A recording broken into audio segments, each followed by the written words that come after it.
Welcome to the ReaderHouse Roundtable, where authors from all walks of life come together to discuss the trials, tribulations, and triumphs of publishing their books. I'm your host, Corey Graham. Join us here every Friday night at 8 p.m. or listen anytime via podcast at Spotify, Apple Podcasts, Stitcher, TuneIn, and PodServe, to name just a few. The Author Roundtable is sponsored by ReaderHouse Online Bookstore, where the independent new authors come first. Regular listeners to the ReaderHouse Author Roundtable will recognize my next guest. I'm really happy to welcome back author David W. Crump. David, welcome back to the show. It's nice to be speaking with you again. Well, it's a pleasure to be here. Oh, congratulations. You have another book out. It's titled The Fourth Book of Messages from God's Humble Servant. So, David, can you tell me all about it? Well, it's really a continuation of the same theme. It's things to have a person take a good look at themselves, how they're living, what they're doing, just trying to help people get back on track. Was it primarily a readership of believers that you were writing for here? Well, that's what everybody thinks, that it's just for believers, but it's not. It's actually for non-believers in the hope that something will spark them to turn themselves around and make believers out of them. So what's your inspiration for this one? What sparked this one this time around? Well, after the first book, I knew that, you got to have a follow-up, so there's got to be a book 2. And then after there was book 2, it's like, 2 is not enough. You need a third one. Then you can call it a series. Well, by the time I got the third one done, book 4 was halfway finished. And with book 4 being finished, actually, book 5 is halfway finished. Wow. So, like I told Jesus, I'll keep doing them as long as he helps me do them. I'll keep doing them. Do you find the process getting faster? Are you writing these faster and putting those through the publishing process faster as you go now? Well, you get ideas and you might get, a one-liner where you think, that sounds like a title for something. But they really don't come any faster because you can't just scribble something together and call that a message. You got to really think it out. And when you get it on paper, you've got to word it so that the average person can really understand what you're trying to say. So to be honest, they really don't come faster. I wish they did, but they don't. How long does a book like the fourth book of messages take you to write? Well, I think I put them out maybe once every year or once every year and a half. So that can kind of tell you how long it takes. It's not something you can just, at least I can't just sit down and put something out overnight. It doesn't work that way for me.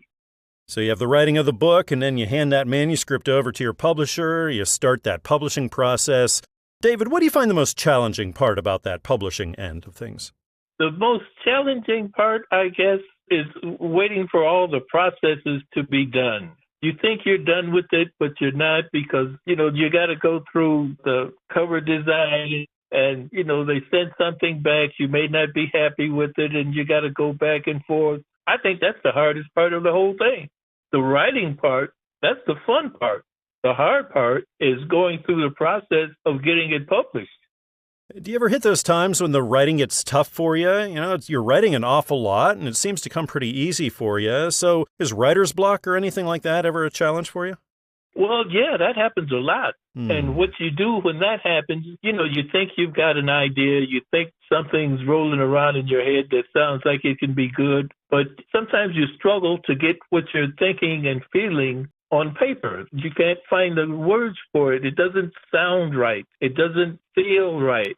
It's not smooth. So what you do then, you set that one aside. And you don't just try to force it because that doesn't work.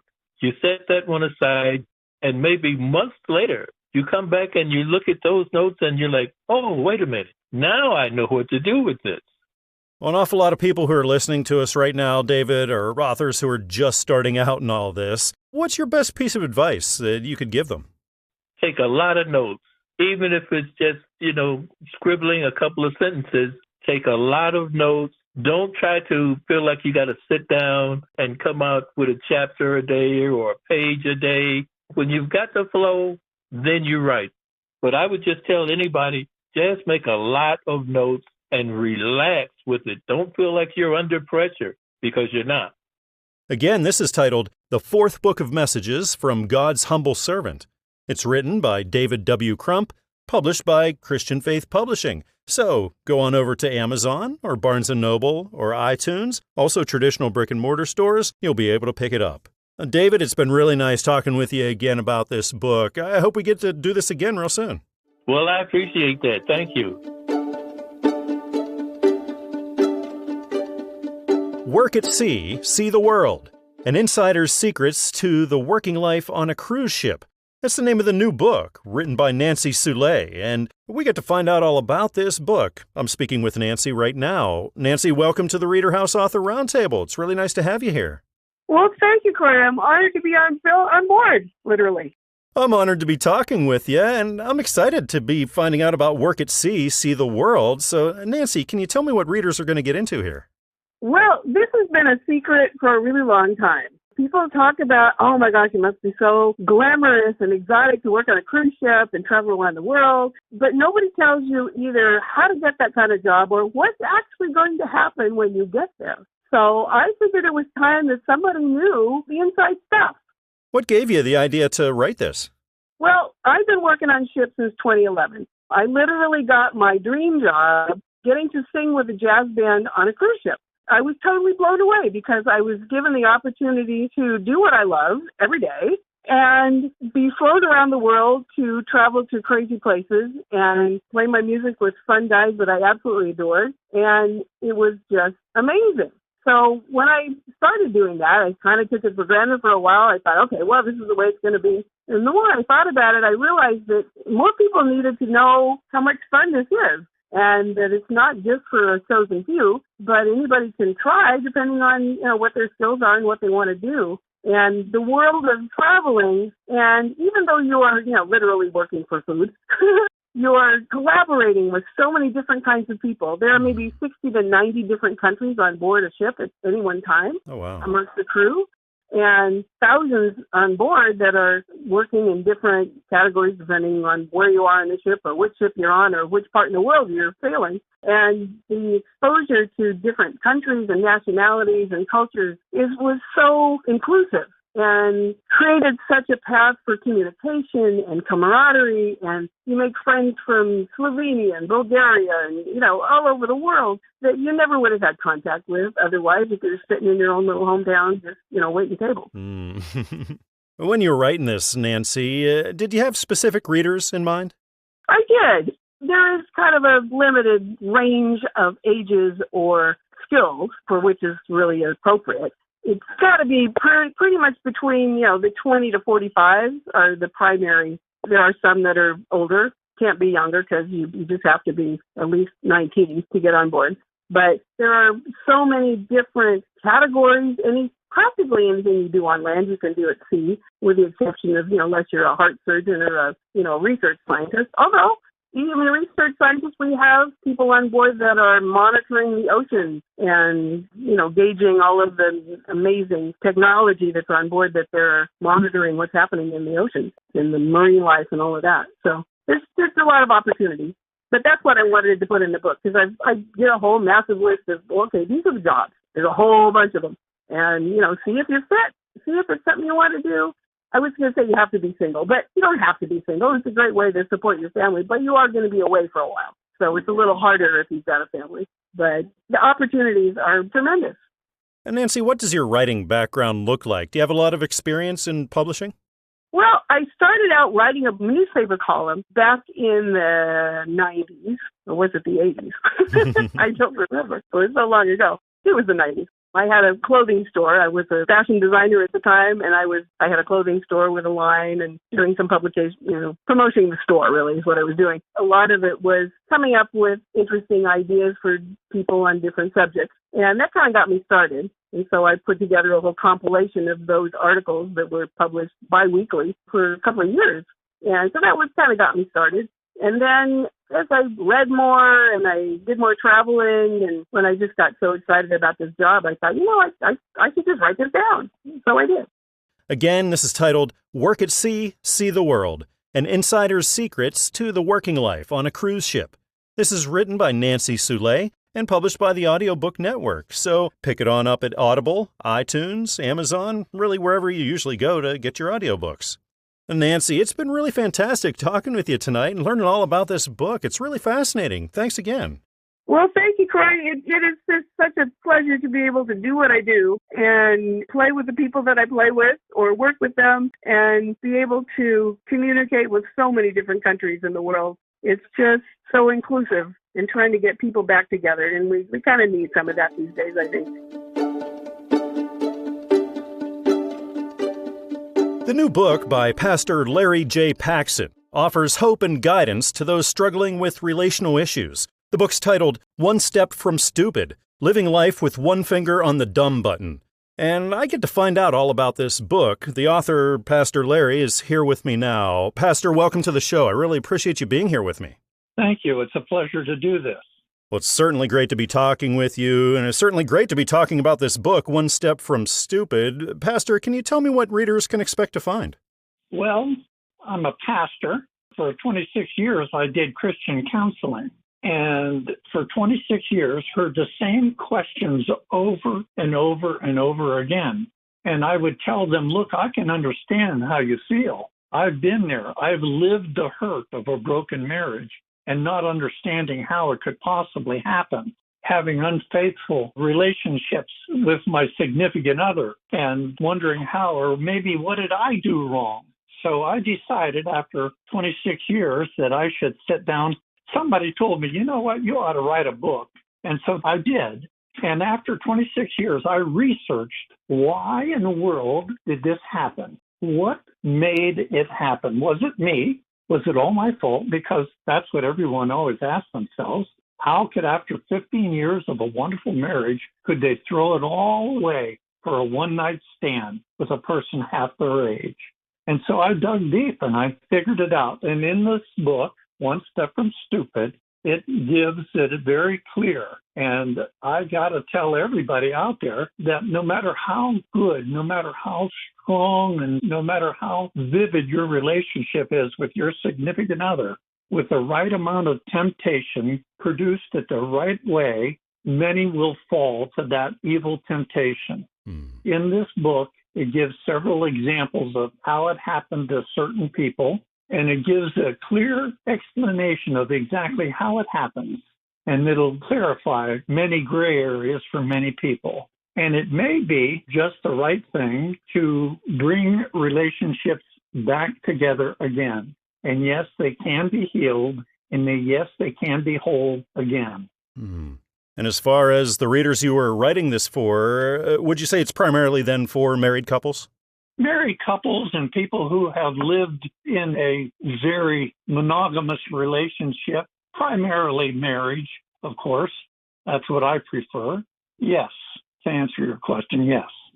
When it comes to writing and being published and all of that, are you new to this or have you done it before? No, I've never written a book before. I sat down, I had the name of the book way before I had the book started.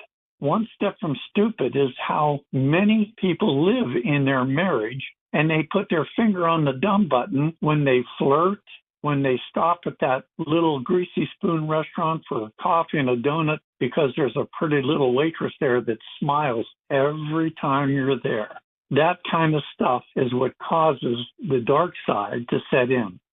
Once you sat down and started writing this, Pastor, how long of a journey was this for you? Both the writing, the publishing process, everything. As I said, I'm not an author. I'm not a writer. As a matter of fact, I struggled to be a C student in English. But thank God for computers, and I was able to write this probably, this will surprise you, probably over 7 years. I just kept hearing the same things over and over. Every time I would counsel a couple that's in distress, I would hear the same things. How could this happen to us? How could this possibly happen after such a good start to our relationship? And I just sat down one day and I said, I'm going to put this on paper. Maybe I can help some of my brothers and sisters out there who are struggling because I know what the pain is like, because the pain is great. Well, I know a lot of relationships are going to be blessed by this book, and I encourage everybody listening to seek this title out. Again, the book is called One Step from Stupid, Living Life with One Finger on the Dumb Button. This is written by Pastor Larry J. Paxson and published by Christian Faith Publishing, so you can find it everywhere: Amazon, Barnes & Noble, iTunes, and also traditional brick-and-mortar stores. Pastor, it's been really great talking with you tonight. Thank you so much for being on the show.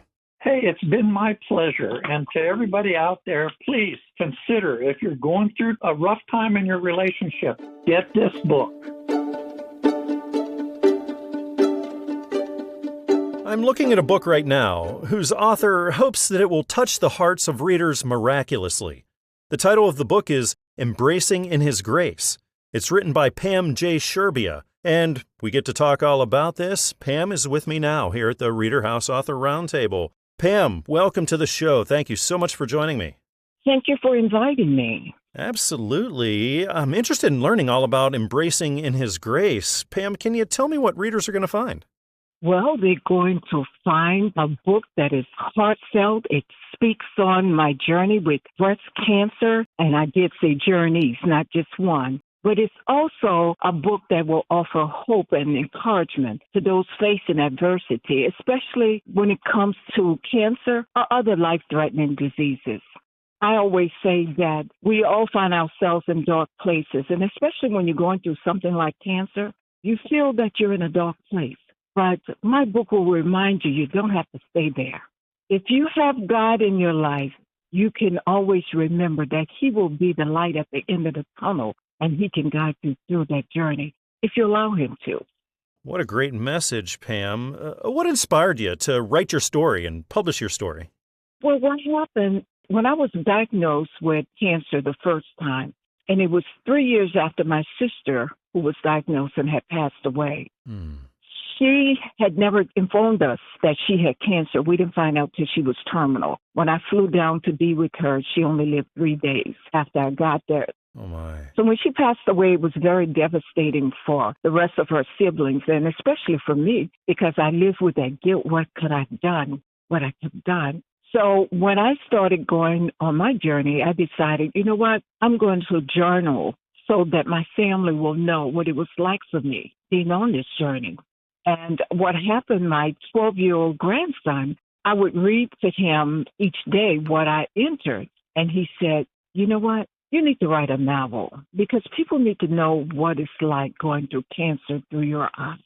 But I kept journaling. I had not got to that point where I was really ready to write a book. So it was more or less a personal thing for me. Pam, what does your writing background look like? Have you done much of this in the past? I'm told that I'm an avid writer. I can write anything. You give me a title, I'll write it for you. Whether it's a poem, whether it's a short story, anything. As far back as I can remember, I always enjoyed writing, but I never knew how the impact of my writing would have on other people. I remember a friend of mine who was going through cancer, and I found out after I'd gone down to New Orleans, and God put in my spirit to write something for him. And I wrote this thing for him. And then some years later, he wrote me a letter and he said, it was something that you wrote to me that I felt helped me get through what I needed to get through. But by that time, I was designing my own cards, whether it was birthday or giveaway or just a card to inspire someone. And I did not have a clue which one he was talking about. And then it dawned on me, one of the letters I had written. That's when I began to realize that my writing had an impact. It was touching hearts. It was lifting spirits. So I just continued to do so as God would lead me to. I can only imagine what was going through your head and what you were feeling whenever you finally got your first copy in. You got to hold Embracing in His Grace for the first time. What was that like, Pam? When I received that package and opened it up, I literally had to sit down and I cried. And I think I cried because it was an exciting moment for me. But just at that point, I kind of relived everything that I had been through and realized that it wasn't for nothing. What I went through was for something, was to be able to encourage and to inspire someone else. So it was a very exciting moment for me. Well, I think the pages of this book are going to come as a blessing to so many readers. Again, it's titled Embracing in His Grace. It's written by Pam J. Sherbia and is published by Covenant Books. So find it at Amazon or Barnes & Noble or iTunes, traditional brick-and-mortar stores, wherever you usually go to pick up your books. Pam, it's been so nice talking with you tonight. Thank you so much for telling me about your story and about this book. Thanks again. Thank you for allowing me to share. I know it will bless someone tremendously. There's a journey of healing and spiritual rebirth in the new book by Michael Max Basenese. The book's titled The Power of Three Equals Joy. And we're going to be talking all about this book. The author, Max, is here with me now. Max, welcome to the ReaderHouse Author Roundtable. I really appreciate your time. Well, thank you, sir. It's a pleasure to be here, and I look forward to sharing my testimony. Well, I look forward to finding out about that and about The Power of Three Equals Joy. So, Max, can you tell me about the book? Sure, absolutely. I came up with the name, The Power of the Three, obviously, is the Father, Son, the Holy Spirit, and how they reached out and changed me from the inside. There were three defining moments in my life that changed me forever, spiritually, physically, and then the last defining moment was a sharp reality check of the future of judgment. And what it comes down to, I was a headstrong young man living for myself. I thought I was the smartest and toughest guy in the room based on how I was raised. And Jesus showed me I was not. So this is a book of hope. And my message is, no matter what you have done, you can overcome. And that's why I wrote the book. It wasn't for monetary gain. It was really to help people that were going through many different challenges as they are today. Making a living, finding a purpose. Where's my joy? Where's my hope? They are suffering. And like I had this huge void in my life, I didn't know how to fill it. I was looking in all the wrong places. I was a glutton. I was doing what I wanted, buying whatever I wanted, eating whatever I wanted, making a lot of money. I could not buy enough material assets, cars, homes. It wasn't filling that void until that first defining moment that rocked my world and shook my wife, Colleen, my wife of 47 years. So that's the meaning for the book and the reason. What inspired you? What gave you that spark to say, hey, I'm going to write my story in this book. I got to get this thing published? That's a good question.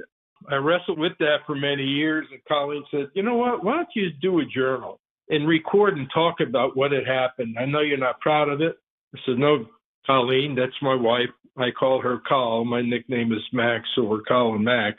But basically, it was to help myself first, to come to grips with what I went through. And at some point in time, we're going to be in front of Jesus, and he's going to judge us based on our life. So it's going to come out eventually, so it helped me emotionally. And I wrote it. And Colleen said, you need to share this story. It's powerful. And that's what I did. I started with the first defining moment where I was living out of control, was making a lot of money, and I got into a bad habit of drinking way too much. Then I got into drugs because I believed the lie. Satan is constantly trying to deceive, divide, and devour us, where God, Jesus, is just the opposite. His love is perfect. His will is perfect. His love is never ending. His forgiveness is never ending. He reached out and changed me. And that's when Colleen and I sat down, wrote the book. But it took about the better part of 2021, about 8 months to write the book.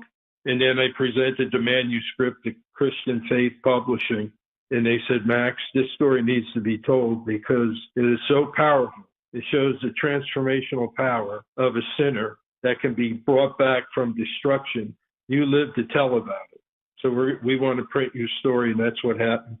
I think a lot of lives are going to be touched and changed by this book, and I encourage you, if you're listening right now, definitely go check this out. Again, this is titled The Power of the Three Equals Joy. This is written by Michael Max Basenese, and it's published by Christian Faith Publishing, so you can pick it up at Amazon and Barnes & Noble and iTunes and also traditional brick-and-mortar stores.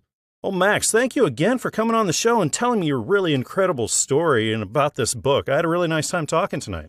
Thank you, sir. I appreciate your time, and I employ anybody who's going through anything. You're not beyond redemption. It's all within your grasp. All you have to do is ask Jesus to come in your life and he will change you the way he changed me. God bless you all. Thank you, Corey. Sitting right here with me now at the ReaderHouse Author Roundtable, I'm really happy to welcome author Maggie McKittrick. Maggie, welcome. Thanks for joining me. Thank you for having me. That's my pleasure. Wanted to say congratulations. You have a new book out titled Choosing You. So, Maggie, can you tell me all about this book? Yeah, it's just a sweet little small-town romance. It's about a bakery owner who's juggling being a single mom. She meets a professional hockey player who's from that town, and they fall for each other, and then they have to overcome some obstacles until they get to their happily ever after. Maggie, would you say you had fans of romance novels then in mind for this primarily? I did. I definitely did. I'm a fan of romance novels. So once you started writing this, clear up through the publishing process and everything, how long of a journey was this for you? About 2 years. Have you ever done this kind of thing before? Is this your first one, or do you have experience in this? This is my first book. Congratulations. Thank you. So how did the idea for this plot come about? I'm a huge hockey fan, but we have family in New England that we enjoy going to visit. And so we ended up taking a day trip up to Kennebunkport, which is where my book's based at, and fell in love with the town up there. And when we ended up leaving, kind of got the idea for the book while we were up there. And I guess it took about a year for me to think up the story. And from there, it just rolled into a book. What was it like for you, Maggie, whenever you finally got Choosing You in, you got to hold that first copy and look at it? What was that like for you? Oh, it was so exciting to actually hold, a copy. I'm a huge reader, so I've always, had a huge collection of books. So actually to hold my own, copy of my own book, that was very exciting. When it comes to what you read, Maggie, is it primarily romance? Yes, that's most of what I read. Now, when it comes to the publishing process, a lot of new authors are surprised at how much is involved there. Maggie, what did you find the most challenging part of the publishing process for you? Probably the editing. I did not realize how much goes into it. You put so much time and effort into it, and you send it in, and you get it in front of an editor, and their whole job is to look at it and dissect it and to tell you everything that's wrong with it. That's hard. And now it's official, you're a published author. So, Maggie, when you think about that, what's the most rewarding aspect of it for you? I'm a stay-at-home mom. I think that my little girls see that you can, do both. I did this at night after my little girls went to bed. Now I have a little boy, so I did a lot of it pregnant. So just that they saw that you could do both. That's fantastic. When you were writing this, did you ever have to deal with things like writer's block? No, mostly it was morning sickness. So did you have a routine for writing? Did you find yourself maybe writing the same time every day, or were you just sort of all over the place, finding the time whenever?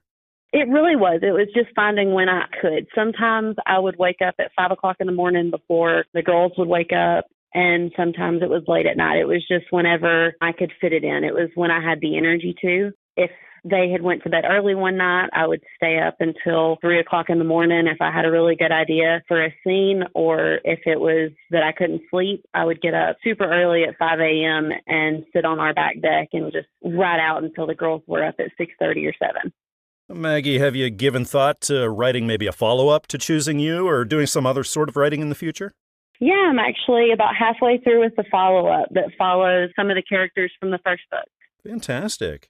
I'm sure you've learned an awful lot along the way of doing this. Is there anything you might have picked up along the way that you could put out there as advice for the aspiring authors that are listening to us?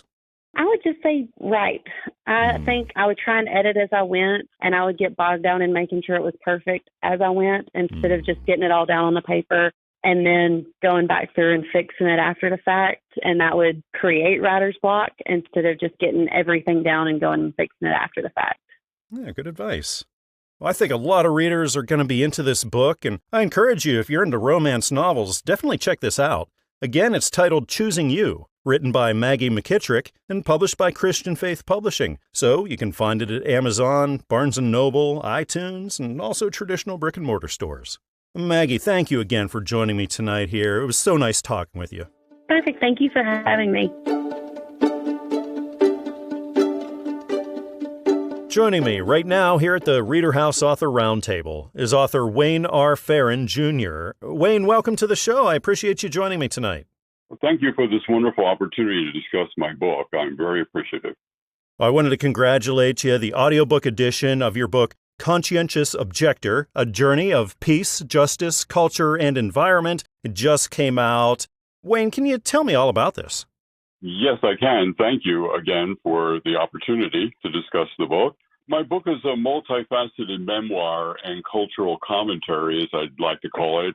It's focusing on the Vietnam War period, and especially when I received a low draft lottery number during the 1969 draft, which meant when I graduated college, I would be drafted. And I, being a conscientious objector opposed to all wars, meant that I was confronted with one of the more challenging dilemmas of my life. Would I go to jail? Would I leave the country? Would I attempt to use the system to go through and become a conscientious objector, which is allowed by the country? So that sets up this story that many young men at the time, now men and women, might be faced with. What sparked you? What motivated you to write your story and have it published? Well, in my effort to obtain, and I did successfully obtain CO status, having met with my draft board on 2 occasions, I was inspired because my story was somewhat unique at the time, being an ethical claim and not a religious claim, being based upon science and ecology and my interest in transcendentalism and Eastern religion. So I knew there was an interesting story that might be helpful to other young people. But here now, almost 50 years later, at the time that I wrote the book, I was inspired because I found what I thought at the time was my name on the Vietnam War Memorial. So, of course, that stumbling upon that raised all sorts of questions like, but I'm living and I served 2 years alternate service, and what does this mean? Wow. What it meant was there was another young man born the same year I was born, Jerry Wayne Ferren, who was shot down, whose cargo plane was shot down at Khe Sanh, who died at 19, the father of a child he never met. And so here is this haunting duality of 2 young men with 2 very different paths of life. And it was Jerry's story that inspired me to sit down and try to make sense of all of this from the 50s on through to the early 70s. And hence, that gave rise to the book. Who would you say would be most into this book? What sorts of readers were you writing for? Well, it's broad because it's multifaceted. Obviously, I would like to focus it in for young people who may be challenged in life and that there is a way to find your path. And there is a way to resolve any conflict you may have. I wrote it partly to take my stance in writing on war and peace and how war is never the answer. And I wanted to portray the Vietnam War for what it was. It was a war of economics, not a war against communism. And so I wanted to lay that down for the record and also portray the times, the complicated times of social justice, environmental justice, peace, women's rights, LGBTQ rights, Latin rights, all the things that were going on, and how this period of time could not have occurred anywhere else other than when it did. And I was in the middle of that, living this and experiencing it and trying to figure out how to find my way. So I think it appeals to people who are interested in the first Earth Day and the environment, participated in that, in culture, such as Woodstock, the Vietnam War, religion, and how these times were so significant in the history of the world, and also personally how they were challenging to me. Jerry Wayne Ferren, a friend who spent 16 months in prison because he would not go to the war, and how we survived this and what the story means to the public in general. I think a lot of readers are really going to find this fascinating, and the whole series as well. Again, this is titled Conscientious Objector, A Journey of Peace, Justice, Culture, and Environment. This is written by Wayne R. Ferren Jr., and it's published by the Audiobook Network. So go anywhere that you usually go to pick up your audiobooks, such as Audible, iTunes, and Amazon. Wayne, it's been really nice talking with you tonight and learning all about this book. I had a nice time. Thank you again for joining me. Thank you for the opportunity. I'm grateful, and I appreciate it very much. Have a good evening. Author Alan Fortin explores the link between diet, health, and cancer prevention.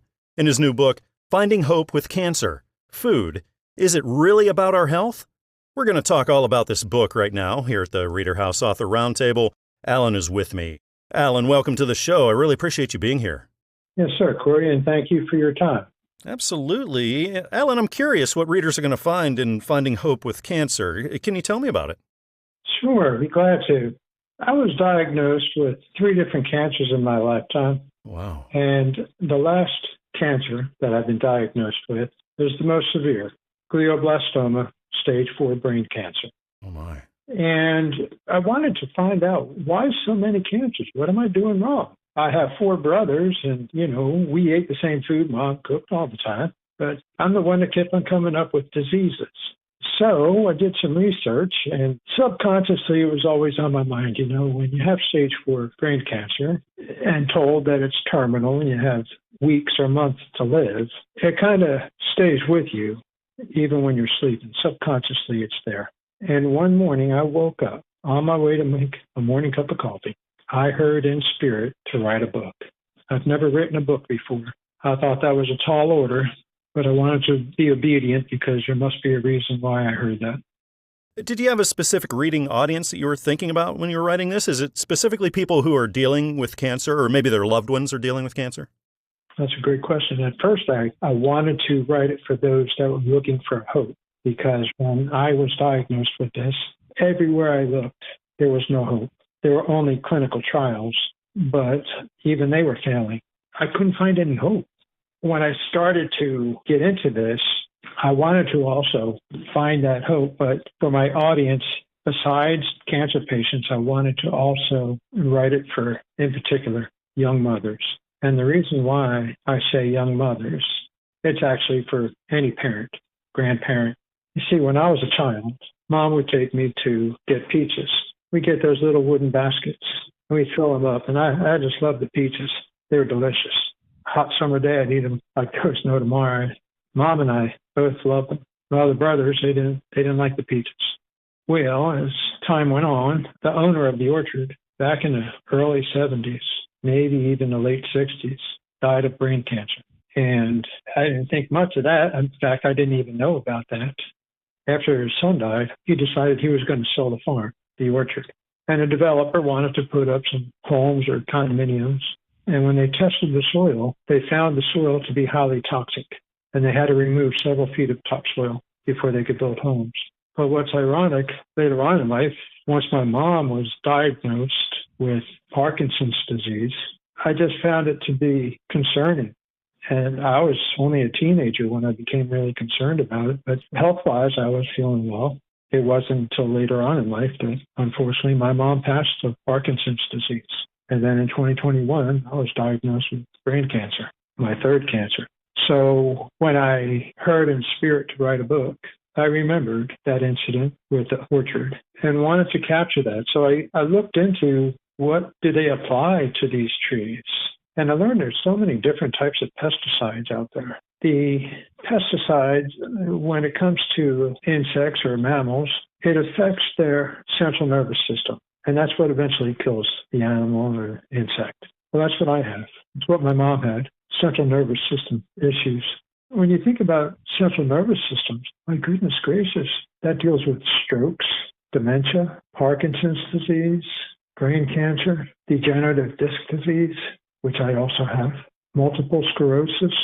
I remember as a child, these things I thought were uncommon, but now it seems like they're more and more common. So I really believe that God told me in spirit to write this book, to make people aware that just because you're eating fruits and vegetables, it's supposed to be good for you, right? Maybe there's more to it. Again, it's titled Finding Hope with Cancer. Food. Is it really about our health? This is written by Alan Fortin and published by Covenant Books, so you can find it everywhere. Go on over to Amazon or Barnes & Noble or iTunes or down the street at your local bookshop and you'll be able to pick it up. Oh, Alan, thank you so much for coming on the show and telling me about this. Like I said, it's such an important book. I really appreciate you talking with me tonight. Oh, you're welcome, and thank you so much for allowing me the opportunity to explain my book. I hope it does help people. There's an intense new novel that just came out written by Amanda Paradis. It's titled Going Back. And I get to find out all about this book. Amanda is here with me now at the ReaderHouse Author Roundtable. Amanda, welcome. Thank you so much for joining me tonight. Yes, thank you for having me. I appreciate it. I can't wait to learn about Going Back and what readers can find here. Can you tell me about it? Yeah, it is a suspenseful romance that takes you through a past experience that is brought into the future. It's not a time travel novel. However, it is a mystery that was unsolved from early in life that comes back into Jess's life as she is an adult. And the suspense of it and the mystery of it and the romance that she finds along the way. Would you say it's primarily then romance fans who would love this the most? I would say yes. If they enjoy reading some of the novels that are similar to that, as far as like the mystery suspense part of it, as well as having the relationship development, then they're going to definitely enjoy this book. And how did the idea for this come about, Amanda? I've always liked reading novels such as this. I do have my creative writing and English bachelor's with concentration in history. I do have plans to eventually write a historical novel, but this started out as a short story in one of my classes, and it developed into something more later on in life because I had retired from my previous career and became a full-time author and was able to spend the time working on this. Is this your first novel then, the first time you've been published? No, sir. I was published in 2002. That was my first attempt at writing a book, and I sold about 10,000 copies. It was a small book. It was more of a short story. Didn't really have the time to develop it any further than that.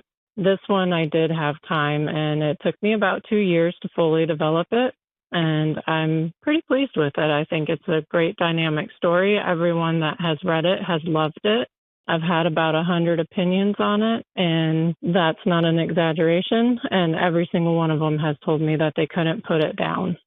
So this took 2 years to write, then you hand it over to your publisher, and you start that whole publishing process. So when it comes to that publishing end of things, Amanda, what do you find the most challenging part of that for you?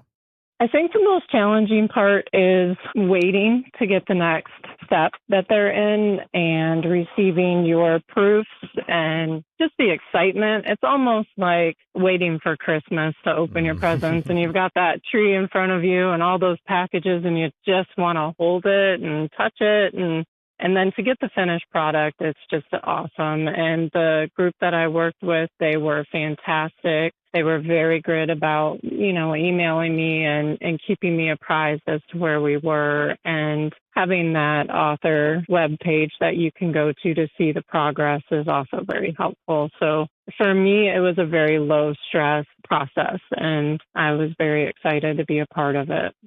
And when you think about the fact that you are a published author, Amanda, what's the most rewarding aspect of that for you? For me, it is the accomplishment of setting forth a goal and completing it.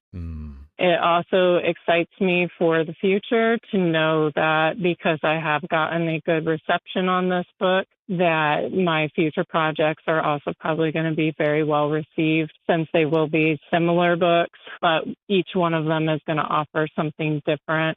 They won't always be mystery, suspense, romance. They're going to be all different varieties. I've got a trilogy I'm working on that deals with the supernatural. It isn't as much of a romance as it is more of just two sisters and the journey that they go on together, and just some different projects that I'm working on. Well, this sounds like a novel I think a lot of readers are going to love. Again, it's titled Going Back. It's written by Amanda Paradis, published by Newman Springs Publishing. So you can find it at Amazon, Barnes & Noble, iTunes, and also traditional brick-and-mortar stores. Amanda, it's been really nice talking with you tonight. Thanks again for coming on the show. Absolutely, and I enjoyed my time with you as well, and thank you for having me. I look forward to hearing what the readers have to say. Author Max Valdez has just released what he describes as a testimonial book. It's titled The Sinner and the Servant. And I get to talk all about this book right now. Max, the author, is with me. Max, welcome to the ReaderHouse Author Roundtable. Thanks for joining me tonight. Thank you so much for having me. I appreciate it. It's my pleasure. I'm curious about the sinner and the servant, Max. Can you tell me what readers are going to find here? I would have to say, as I mentioned before, it's a testimonial book. So I would have to say that they'll probably find certain similar situations that they probably went through, but mostly about how God guided me through them and how maybe God will guide them through their own situations as well. And what sort of readers did you have in mind when you wrote this? I would have to say anybody from, teens and upwards of adults as well. Max, what sparked this? What was your inspiration to write The Sinner and the Servant? Well, this goes all the way back to 2004. I was down watching a movie called Passion of the Christ. Just a small movie, no big deal. Right.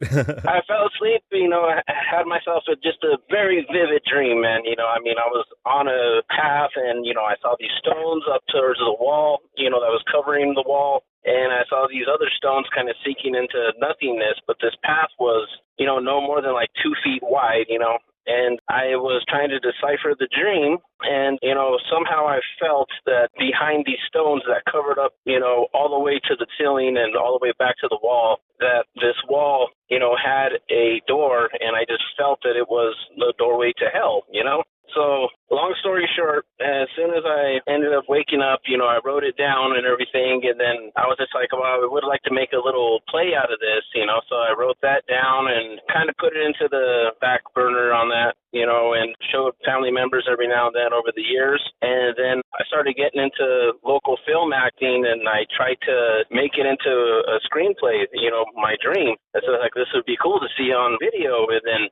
somehow during the process, that's when it started, becoming a book. And then I just started adding more and more. It's like, well, what about my life experiences? And it really felt like God was just guiding my hand about 2017.